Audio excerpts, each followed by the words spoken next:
Morning guys, welcome to my YouTube channel. Ngayon po ay magpaparestro tayo ng ating motor.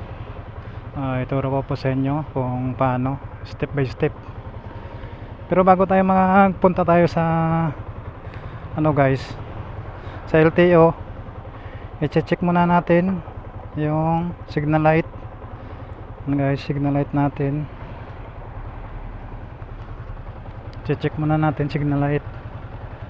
Kaliwa kanan, kabila, check natin din. Yan, yung headlight natin guys, check natin yan.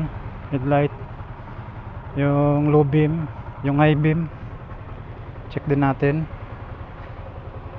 Yan, ito guys, ito yung kanyang high beam, yun yung low beam, check natin yan bago tayo pumunta doon sa likod guys. Check din natin yung signal light, ito. Tapos dito sa kabila, yan, check natin. Tapos yung tail light, ito guys, i-check natin yan pag nag-unbrake tayo. Kapag nag-unbrake, check natin yan kung umiilaw yan. Tsaka yung itong foot brake, yan, check natin kung umiilaw yan. Tsaka yung guys, ito yung muffler, kailangan hindi siya modified. Saka itong side mirror, kailangan hindi siya modified. Kailangan guys all stock yung natin bago natin dalhin yung motor natin doon. Horn, yun, kung may busina. Yan guys yung i-check natin bago tayo pumunta ng LTO. Ayan guys, pupunta na po tayo. Let's go, punta muna po tayo ng LTO.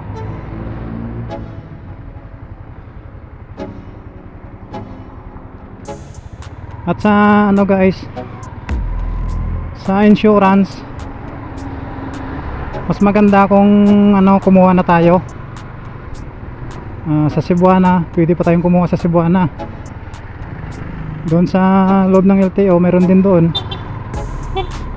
Pwede din tayong kumuha doon. Pero kung gusto nyo guys na makatipid tayo, sa Cebuana mayroon 450 lang yung insurance sa Cebuana. Alam ko doon sa loob ng LTO may kamahalan, 650 dati pa yon, last year. Ngayon baka 750 na.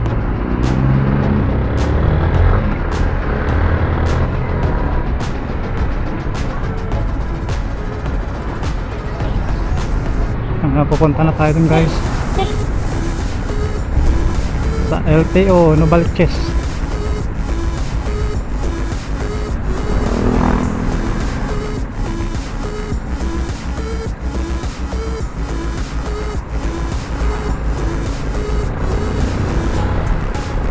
Hindi masyado matraffic ngayon dahil kakatapos lang ng eleksyon sa guys, sa punong barangay at saka sa Iski. Yan, kaya hindi masyado matraffic ngayon.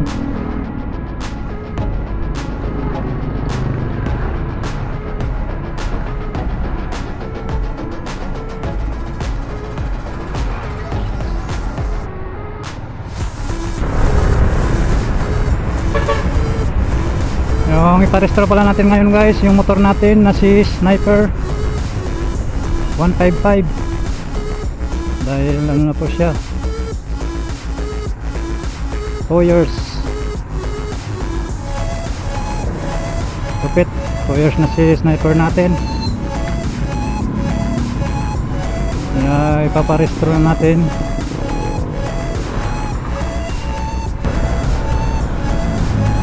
Malapit na pa tayo sa mga LTO Novaliches.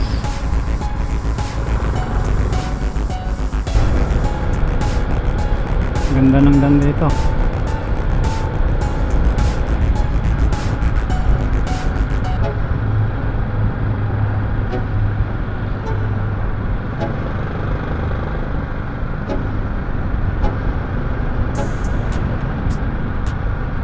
stoplight. So guys, papasok tayo sa may LTO.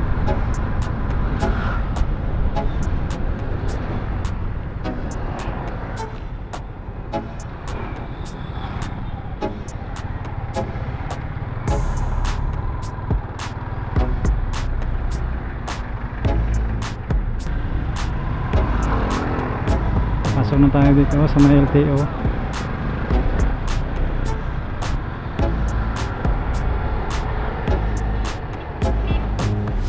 So guys, LTO na Balikis.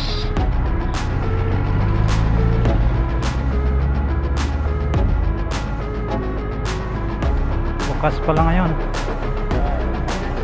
Emisyon na sir. Sa emisyon na. May insurance na po. Meron na sir. Thank you po. Thank you sir.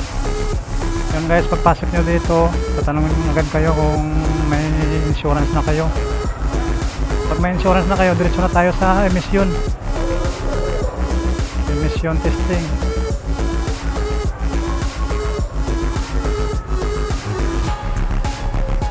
Para alam muna natin motor natin.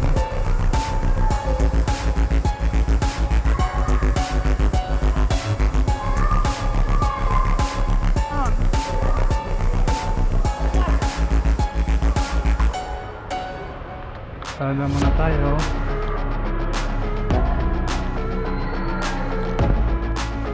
Guys, dito na tayo sa loob.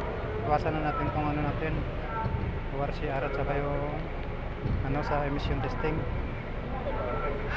Yung insurance. Iwasan na natin.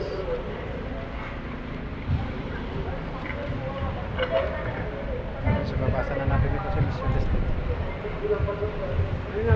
Pero papasa na to sir.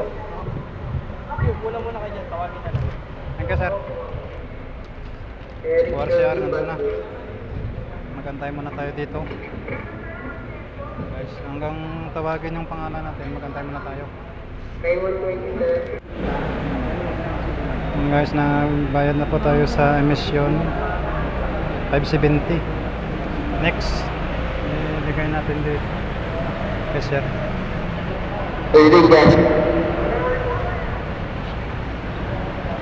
Dito daw tayo guys sa lane 3.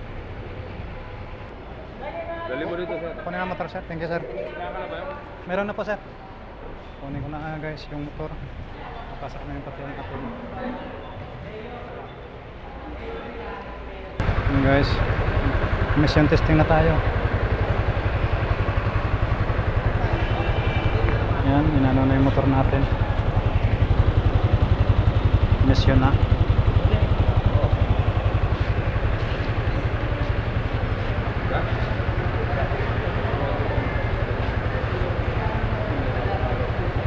Antayin na lang natin yung papel natin guys. So guys, nakuha na natin yung papel natin sa yung testing. And guys, may nakalagay na pass. Ngayon punta na pa tayo ng inspector. Doon sa may LTO na tayo. Dito, bibigay na tayo dito.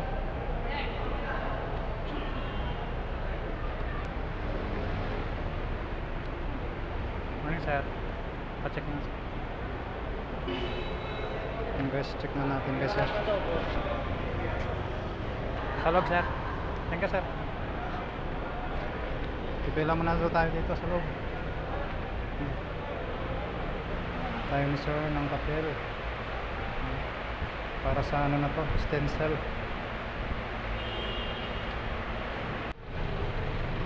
Ito na guys, stencil na yung ano, motor natin.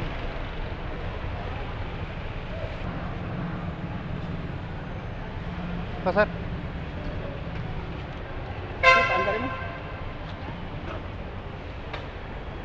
Start na natin yung motor natin.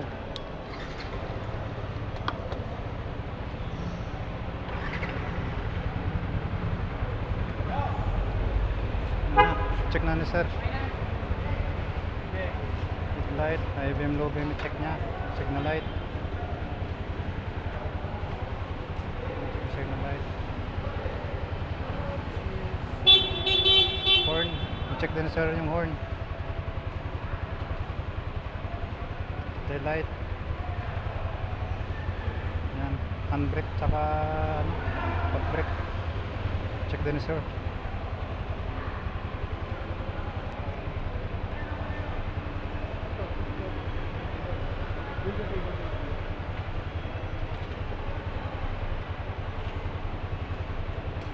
Yan, nag-selfie pa siya sir.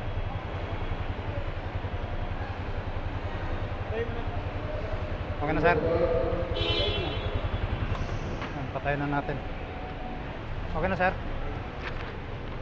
Sir, pang... Thank you sir. Binigyan natin si sir ng binte.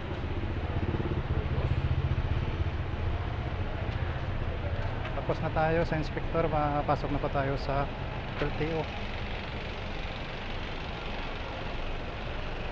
Magbayad na tayo guys.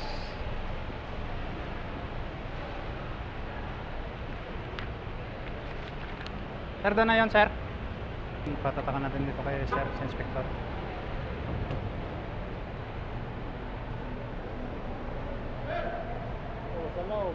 Thank you sir. Ayan. Tapos natatak na ang inspector. Sa loob na. Pipila na tayo. Ayan, mga haba ng pila.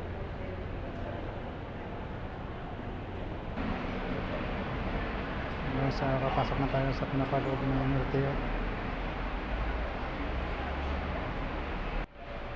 Mas pipila na po tayo dito sa counter.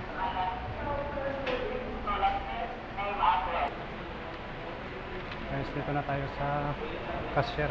Tapos ng evaluation sa cashier na tayo. Dito na tayo sa cashier. Mabayad na tayo. So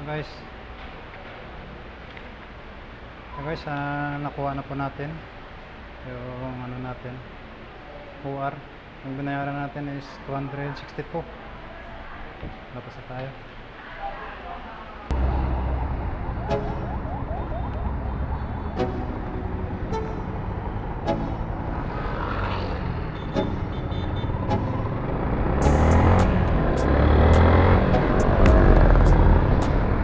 Guys, tapos na po tayo nagparehistro ng ating motor. Ang inabot ng ating ano guys, yung gastos sa rehistro ng motor ay sa insurance nagastos tayo ng 450.